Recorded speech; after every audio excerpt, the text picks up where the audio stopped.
in one lifetime, European Union can go from being 10 times bigger than China to becoming half the size of China.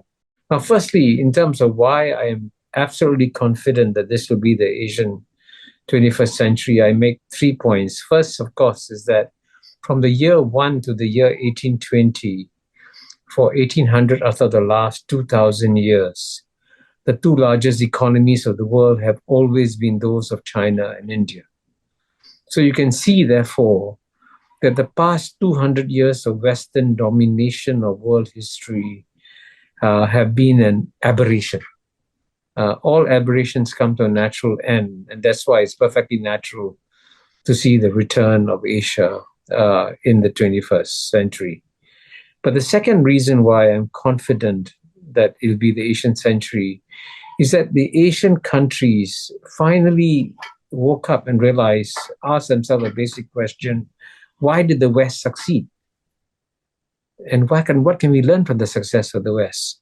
So in another book of mine, The Asian 21st Century, I pointed out that the Asian countries are succeeding because they finally absorbed, understood, and implemented 7 pillars of Western wisdom. So I can say this quite honestly, we in Asia are succeeding because we learned from the West, and we should actually thank the West for sharing some of its wisdom. And I'll give you a couple of simple examples. One, the obvious one, is mastery of science and technology. The reason why the West could conquer and colonize the world in the 19th century and 20th century was because they had superior science and technology. Today, the mastery of science and technology still remains strong in the West, but it is also moving very quickly into Asia. And in many areas, Asian scientists are doing better than Western scientists. And this is one example. Secondly, of course, the second Western pillar of wisdom that we've taken full advantage of is the principle of free market economics. And this is a gift, of course, from Adam Smith, the Scottish philosopher. But today, paradoxically, the Asian countries believe more in free market economics than, paradoxically, the United States, which was the country that gave so many of the ideas in support of free market economics, today is a country, especially under Donald Trump, that is incapable of signing a free trade agreement. And the third reason why I'm confident it'll be the Asian century is that there has been, especially because of the successes of the last few decades, an enormous boost in the psychological self-confidence of Asians in many, many different corners of Asia. In fact, today, if you want to meet optimistic young people, don't go to Europe, because many young Europeans feel that they have a bleak future for themselves. They don't believe that they'll have a better future for themselves. By contrast, in many parts of Asia, in China, India, in Southeast Asia, many of the young people believe that their future will be better than those of their parents. So, that is an important reason for continuing development. You need to have psychological self-confidence. But having explained why I'm confident with the Asian 21st century, one lesson I've learned in life is that nothing in life is a smooth road. There'll be ups and downs, and there'll be challenges. And certainly, Asia is going to face lots of serious challenges as we march towards the Asian 21st century. And most of the challenges come from geopolitics. So, for example, even as we are speaking, the US and China have begun a major geopolitical contest. If you look behind my left shoulder, there's a book called Has China Won?, in which I describe why the US-China geopolitical contest will accelerate over the next 10, 20 years, because the United States is conforming to an iron law of geopolitics, which says that when the world's number one emerging power, which today is China, is about to overtake the world's number one power, which today is the United States, the world's number one power will always push down the world's number one emerging power. And so that's what's happening nowadays. And you will see that it doesn't matter whether you have a nice president like Joe Biden or a not so nice president like Donald Trump, makes no difference.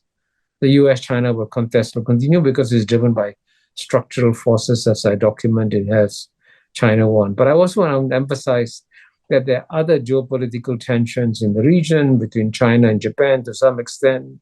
There's some discomfort between China and India. There are problems within India and Pakistan. So, there are lots of challenges in Asia, and Asians got to pay attention to these challenges if they're going to succeed. But having said all that, having talked about the challenges, I still remain very optimistic that the Asian regions will do very well, because there's a lot of momentum that has developed in Asia in the area of development. Now, everyone knows how much China has developed, and I think everyone should know this statistic. In the year 1980, the European Union's combined GNP was 10 times bigger than China. Today, European Union is the same size as China. By 2050, European Union will be half the size of China.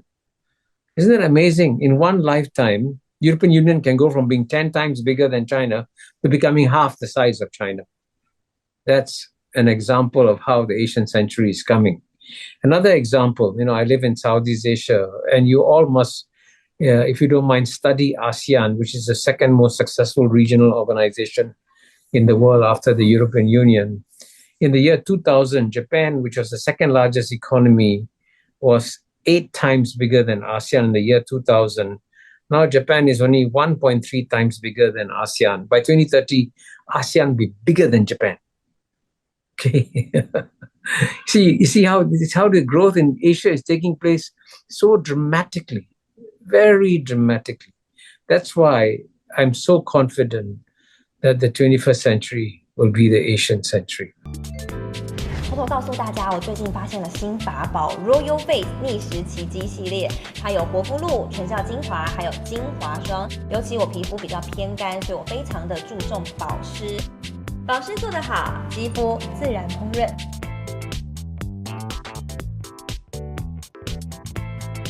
提亮肤色更年轻，抚平皱纹超有感，而且气色变好。用心保养，每天都更美一点。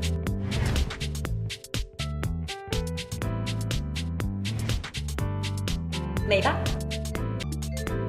偷偷告诉大家，我最近发现了新法宝 Royal Face 逆时奇迹系列，它有活肤露、全效精华，还有精华霜。尤其我皮肤比较偏干，所以我非常的注重保湿。保湿做得好，肌肤自然烹饪。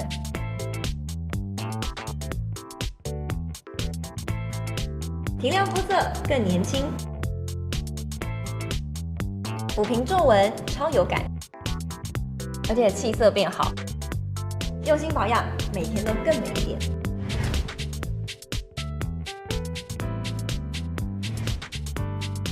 美吧！